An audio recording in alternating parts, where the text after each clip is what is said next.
पहा नवीन एपिसोड्स एकदम add free.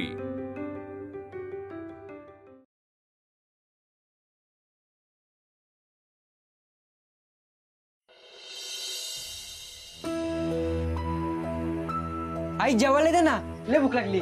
हा वाढायलाच घेत होते। आओ चला जेवून घ्या।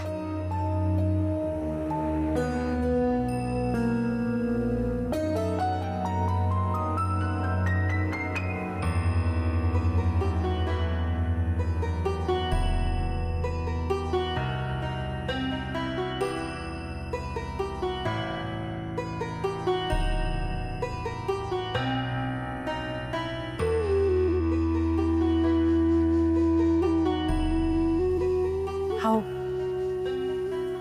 मुक्ताचा विचार करताय ना?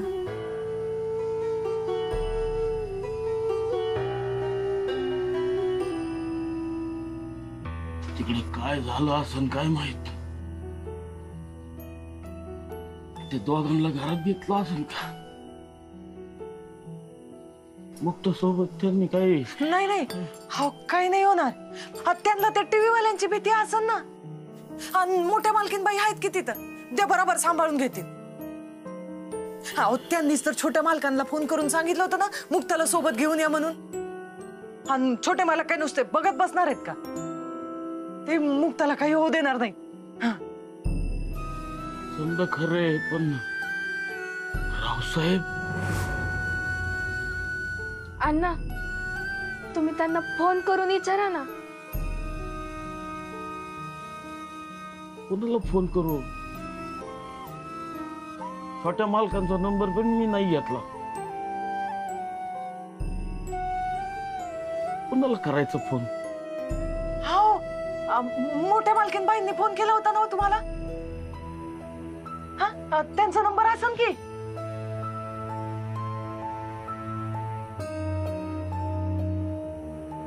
मग ती बघ बरं।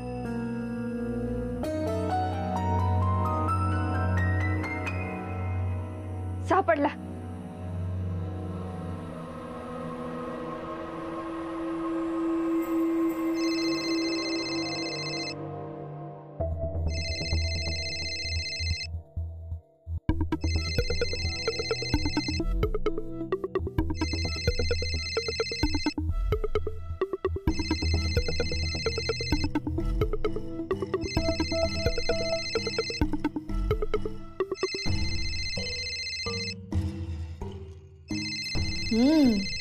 आत्माराम,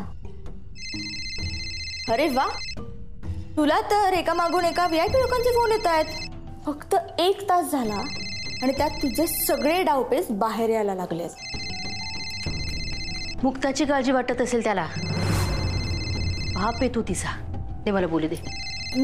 अजिबात नाही, आता हा फोन डायरेक्ट दादांकडे जाणार। रेणुका ऐक ना रेणू।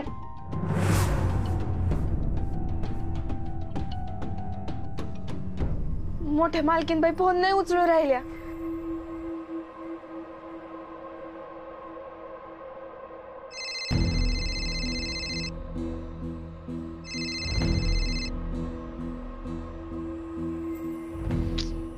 नाही उचलत ते। दे इकडं। तुम्ही परत लावून बघा ना। तेच करतोय। हाच नंबर आहे। हा तेच।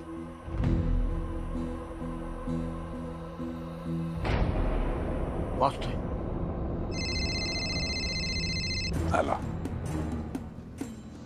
बोल आत्माराम। मालक तुम्ही? कारण वैजयंतीला तुझ्याशी बोलायची इच्छाच नाहीये, तुझं तोंडही बघायचं नाही, म्हणून फोन माझ्याकडे। बोल, काय काम काढलंस? हा ते मी म्हणजे मालक ते मालक मला विचारायचं होतं की छोटे मालक आणि तुझी मुलगी घरी सुखरूप पोचले का? होय ना? का मधीच रस्त्यात मी तिला मारून टाकलं? तुला न सांगता अंत्यसंस्कार करून टाकले, असं विचारायचं होतं ना? नाही मालक, असं बोलू नका। मालक तुम्ही स्वभावाने कडक आहे, पण तुम्ही कुणाचा जीव घेऊ शकत नाही मला माहिती। तूच रे आत्माराम, फक्त तूच आहेस बघ हा? जो मला ओळखतो. आता बाकीचे सगळेजण ना मला नराधम समजतात रे, पण तुला मात्र मी माहिती आहे ना. तू मला ओळखतोस, आभारी आहे मी तुझा. नका मालक, तुम्ही आभार मानू नका. तुम्ही मालक आहेत आमचे. आणि तुझी मुलगी घरी सुखरूप पोचली बरं का. ते सुखात राहते, ते काळजी करू नकोस. आणि जर कधी खाली खुशाली विचारायची असलीस तर मला कर ना फोन सरळ. हा, दुसरा कोणाला नको, मला कर. चालन चालन मालक, मी तुम्हाला फोन करेल. पण आत्माराम, एक गोष्ट मात्र मला नाही आवडली. काय झालं मला? अरे काय झालं म्हणून काय विचारतोस? हा, तू तुझी मुलगी आम्हाला दिलीस रिकाम्या हाताने. तिच्या अंगावर साधं एक थोडस सोनं पण नाही, एखादी अंगठी, एखादं छोटस मंगळसूत्र, काहीच नाही. किमान 1 तोळा तरी. आता बघ, आम्ही आमच्या मनाविरुद्ध तुझ्या मुलीला सून म्हणून स्वीकारलं की नाही. तुझं पण कर्तव्य होतं ना, काही ना काहीतरी करून 1 तोळा 1.5 तोळा सोनं तिच्या अंगावर घालायला पाहिजे होतंस की नाही. अरे एवढं आम्ही लोकांना सांगितलं असतं की एवढा गरीब आहे आमचा हा व्याही, पण तरी सुद्धा त्याने 1.5 तोळा सोनं घातलं मुलीच्या अंगावरती. तेवढं मला अभिमानाने सांगता आलं असतं. आता ठीक आहे, ठीक आहे. ते काय आहे ना, मी समजून घेऊ शकतो रे, पण आमच्या घरातली बाकीची माणसं, त्यांना कोण अडवणार? आता एवढ्याशा गोष्टीवरून तुझ्या मुलीला सातत्याने टोमणे मारत राहतील. बरं ठीक आहे, ठेवतो. हं?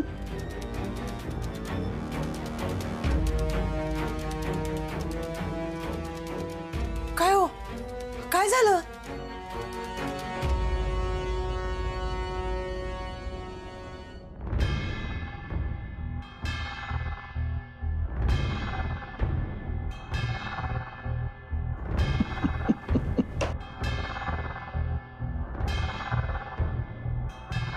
पाहिलंच बाळा,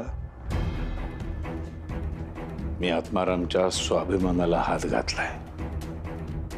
आता तो त्या 1.5 तोळा सोन्यासाठी, पैसे मिळवण्यासाठी कुठल्याही थराला जाईल आणि अलगत त्याची मान माझ्या हातात येईल. त्याची मानगूट मी अशी पिरगाळीन की आईबापाचा त्रास सहन न झाल्याने मुक्ता सारंगला सोडून देईल. मुक्ता घराच्या बाहेर आणि आर्या सून म्हणून घराच्या आत. मी माझा शब्द पाळण्यासाठी कुठल्याही थराला जाऊ शकतो हे निंबाळकरांना सुद्धा कळून चुकेल. ही आहे माझी बुद्धिबळाच्या पटावरची दुसरी चाल.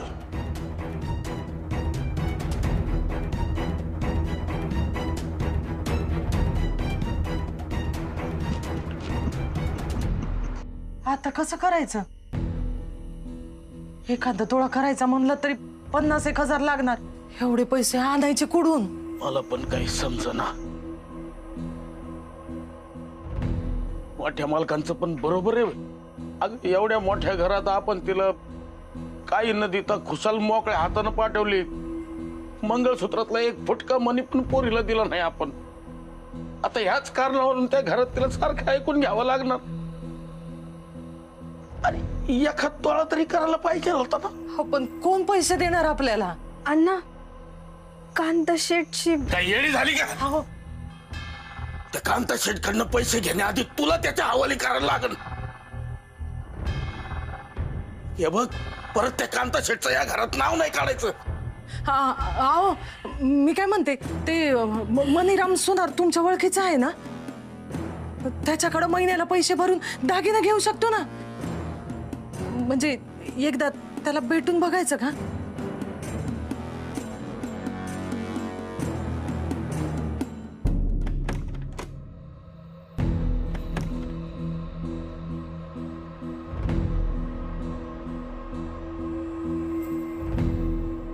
अरे तू झोपली नाहीस अजून?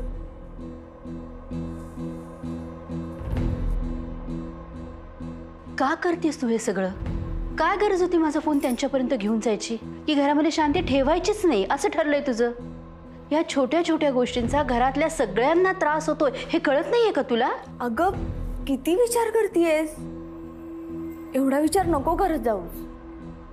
हे बघ, मला पण काळजी आहे म्हणून मी सगळं व्यवस्थित करून आले. तू निवांत राहा.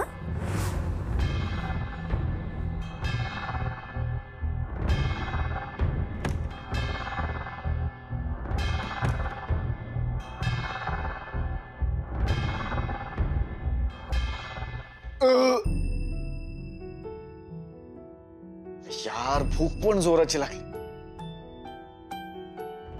घरातल्यांनी जेवणाबद्दल साधं विचारलं पण नाही. मुक्ताचा डबा ना मागवायलाच पाहिजे होता.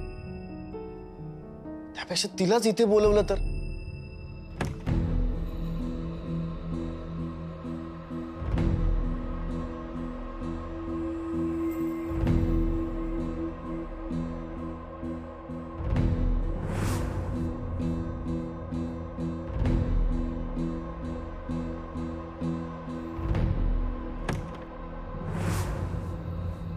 अरे देवा, हा आता काय करायचं? त्यांनाच फोन लावून बोलवून घेऊ का? हा, तसंच करायला पाहिजे.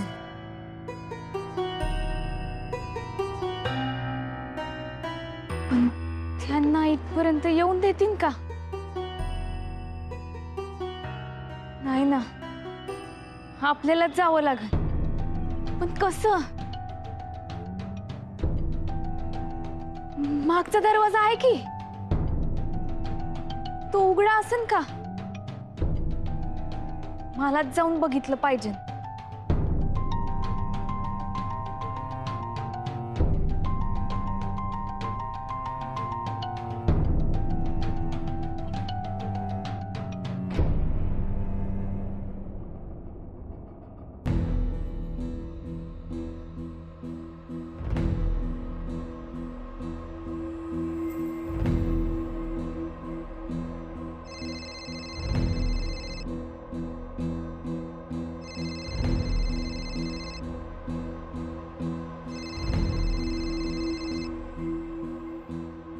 उचलत का नाहीये?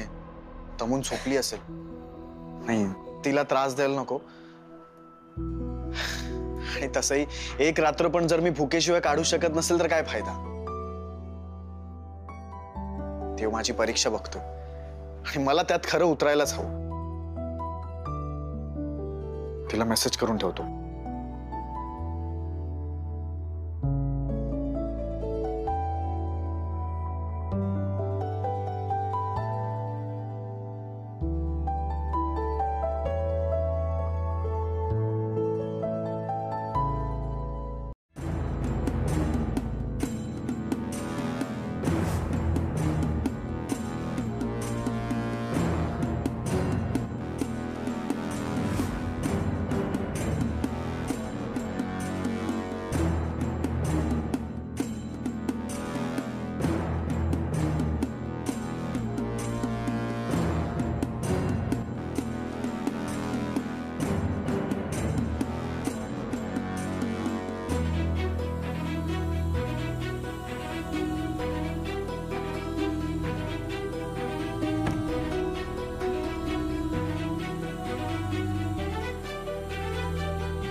मुक्ता तिथे जमिनीवर झोपली असेल आणि मी इथे.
आपण समजत होतो ना तेवढी ती मुक्ता साधी नाही खूप हुशार आहे. आपण इथे कशासाठी आलो हे जरी तिच्या लक्षात आलं ना तर एकटी हिमतीने उभी राहून आपला डाव गृहप्रवेशाच्या वेळी तिची ताकद, तिचा तो निर्धार आम्ही सगळ्यांनी बघितलाय हो. तरी नशीब तू त्या गावात नव्हतीस. तिचा धीटपणा बघितला असतास ना तर तुझं डोकं फिरलं असतं. म्हणजे रावसाहेबांसमोर वाघिणी सारखी उभी राहते ती. मग आपलं काय, आपल्याला फाडून खाईल ती. खर तर रावसाहेबांनी आउट हाऊस पेक्षा आउट ऑफ द हाऊस तिला हाकललं पाहिजे, तरच आपण इथे टिकू शकतो. नाहीतर ज्यासाठी इथे आलोय ते काम करा आणि सरळ कल्टी मारा. वंस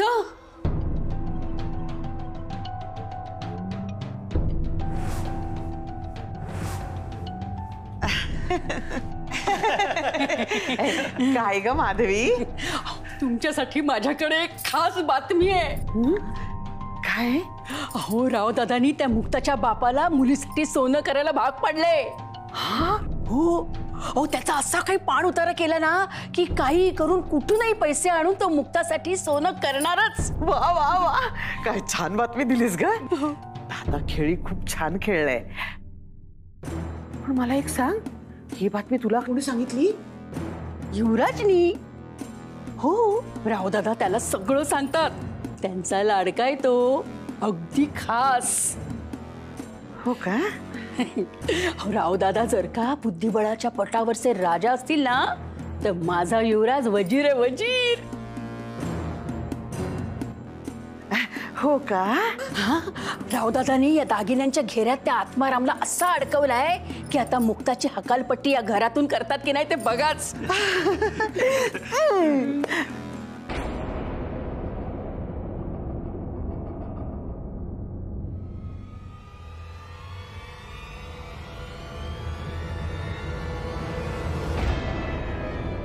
आर्या, आर्या तू इथे माझ्या रूम मध्ये काय करतेस? काय करतेस म्हणजे?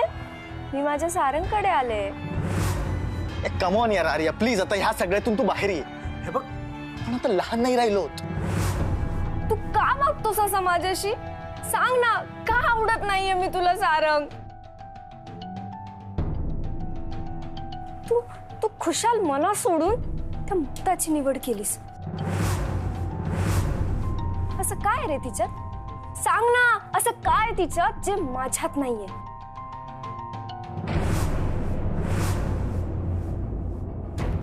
मी सांगते.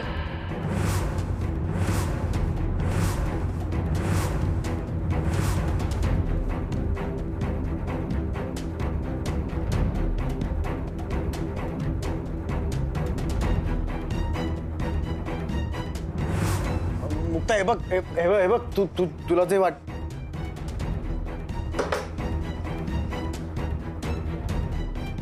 मी मधी बोलणार नव्हते, मला आता बोलावं लागल.